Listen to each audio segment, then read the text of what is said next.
So in number 1, cosine of negative x is equal to the cosine of x, and that's because cosine, its parent graph, has symmetry about the y-axis, and we call those even functions. On the trig hexagon, remember to recall the even functions, you look for the one that has an e in the abbreviation, and that's secant. So secant is even, and so is cosine. So those two have symmetry about the y-axis. So the cosine or the secant of a negative angle is equal to the cosine of the positive angle or the secant of the positive angle. All of the others, tangent, sine, cotangent, and cosecant, those four are odd functions, and that means our odd identity takes the negative from the angle and pulls it to the front. So the sine of negative x is equal to negative sine of x, and that's because we have rotational symmetry about the origin, and the sine, tangent, cotangent, and cosecant all have that rotational symmetry about the origin, making them odd functions. Number 3, if cosine of theta is root 3 over 2, then we want to find the secant of theta. Secant and cosine are reciprocal identities, and the reciprocal identities on the hexagon are along the diagonals. So secant is the reciprocal of cosine, cosecant is the reciprocal of sine, cotangent is the reciprocal of tangent. So that means to find the secant, we take the reciprocal of the cosine. So that would be 2 divided by the square root of 3. And then we're going to rationalize the denominator, multiplying top and bottom by root 3 over 3 to get 2 root 3 over 3. And that would be the secant of theta. Number 4, cosine of x is equal to the sine of pi over 2 minus x. Those are complementary angles, and that reminds us to use a cofunction identity. Cofunction identities are horizontal lines across the hexagon, so the cofunction of cosine is sine, and vice versa. The cofunction of sine is cosine.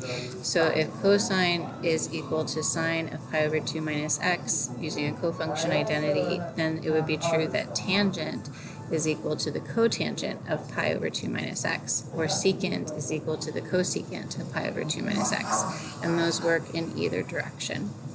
Number 5, all of the trig functions are odd except for secant and its reciprocal cosine. Those are our 2 even identities in the trig hexagon.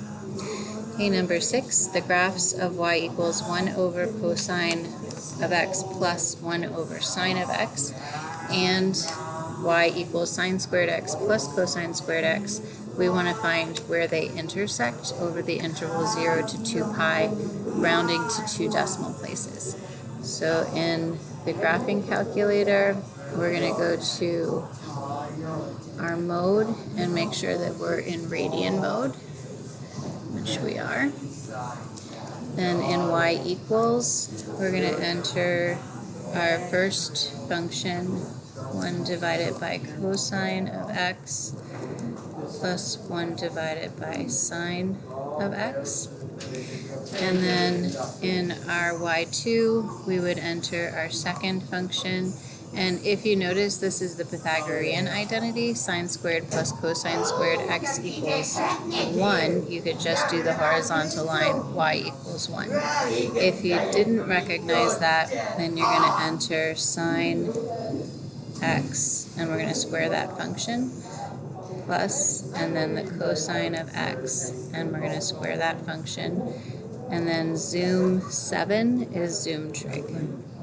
And this will give us the graphs first of the 1 plus cosine, or 1 over cosine plus 1 plus sine, and then we'll see our horizontal line. There's sine squared x plus cosine squared x coming across.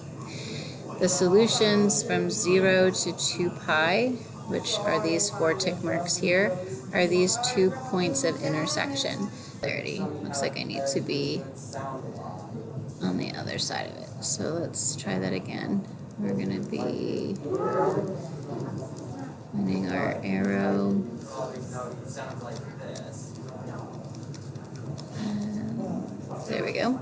So we're under and then to the left of it. And we'll press enter. And there's our point of intersection, 2.65. And we're rounding to 2 decimal places. So this will be approximately 2.65. Oh, I guess I want to be to the right of it. Let's try that again. So I'm going to go up above and then to the right. Press enter.